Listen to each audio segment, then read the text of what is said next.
This field report is like a Dread advertisement, and it's awesome.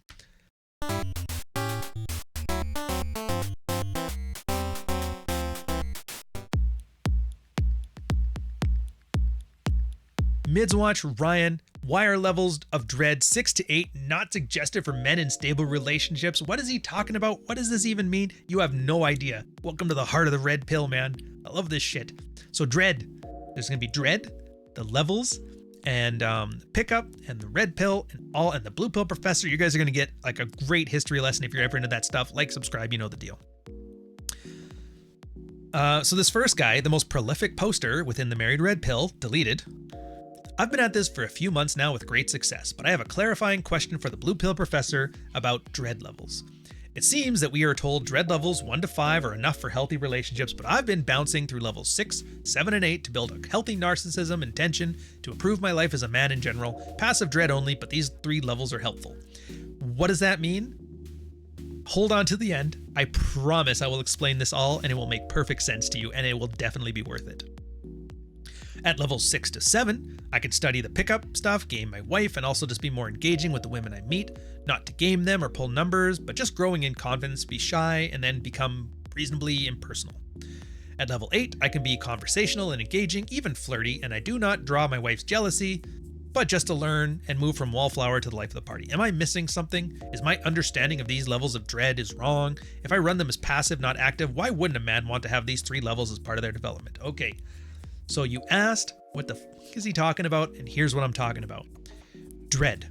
First off, what is Dread? Dread has had many definitions over the years. It is one of the core married red-pilled concepts, or red-pilled in general. I would say Dread and frame are pretty much the 2 fundamental things. Now, depending on who you ask, you could say Dread is a man in a relationship who's doing a branch swing, but with an olive branch. It's female strategies adopted to male sensibilities. What does that mean? Girl doesn't sleep with you, you're having a dead bedroom. What do you do? Dread is the idea there. You ask some people, it's about creating anxiety in a woman so she's more likely to want to sleep with you. Also true, clunky definition. Jack actually had a good definition. Dread is the process of teaching yourself not to be taken for granted within a relationship.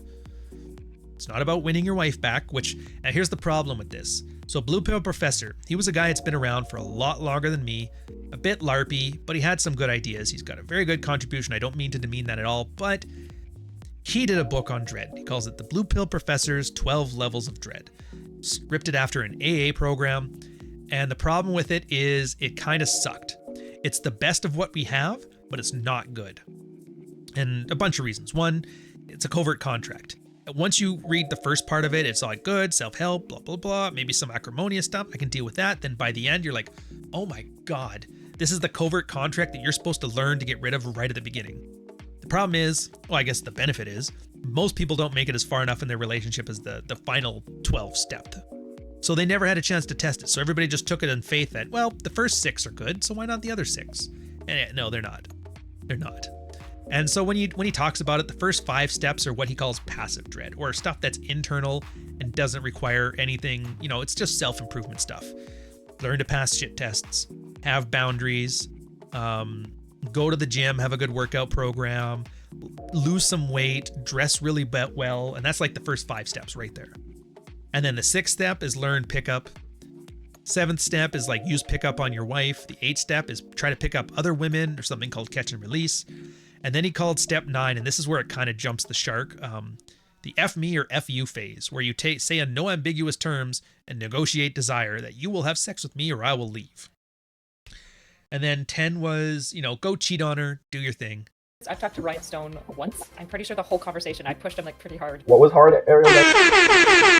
The therapist will essentially give them SSRIs, which I think the sexual effects that SSRIs have on the body, right? Some. There's tons of MAOs and tricyclics that you're talking about, the type of SSRIs that used to be given to pedophiles. We don't give those to men. We don't give those to men. But he's not as informed as I think he would like to be. Yeah.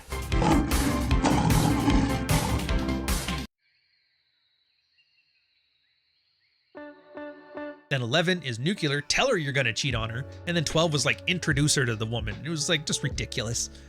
But yeah, so that was the gist of it. And this is why this guy's confused. We're still working through. This is 8 years ago, so we'll get there.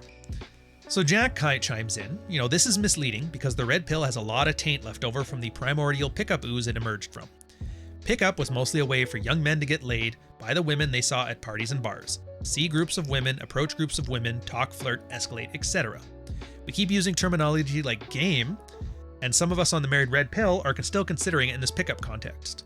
They imagine some ridiculous scene going on, like going out to dinner with your wife, then aggressively flirting with the waitress, since this is something Mystery and Style would do in the game. But unlike those guys, who did it to get their dick wet, and on more of a meta level because they were so thirsty for female validation they got addicted to it once they figured out how to regularly obtain it. So some guys in the Married Red Pill do this with the sheer intent of somehow seducing the waitress and triggering their wife into thinking, oh my god, my husband can flirt with the waitress? I better give a blowjob with him underneath the seat. Stat.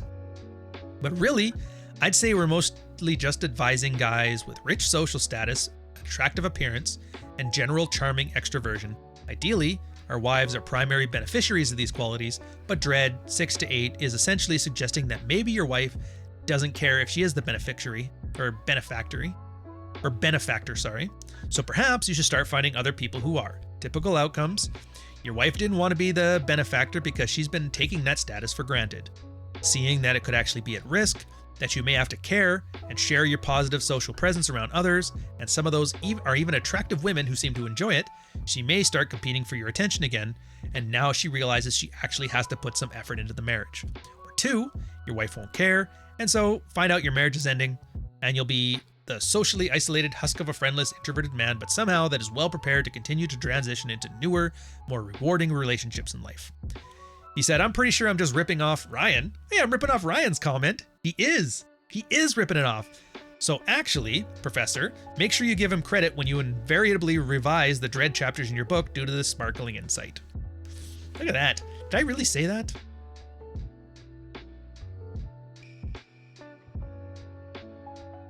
I might have said that. That's funny. Yeah. Oh, there it was. So you want to learn the skills so you're high value, inherently and attractive. You don't want to be a try-hard, tactless idiot with an obvious facade. Side note, oh, okay.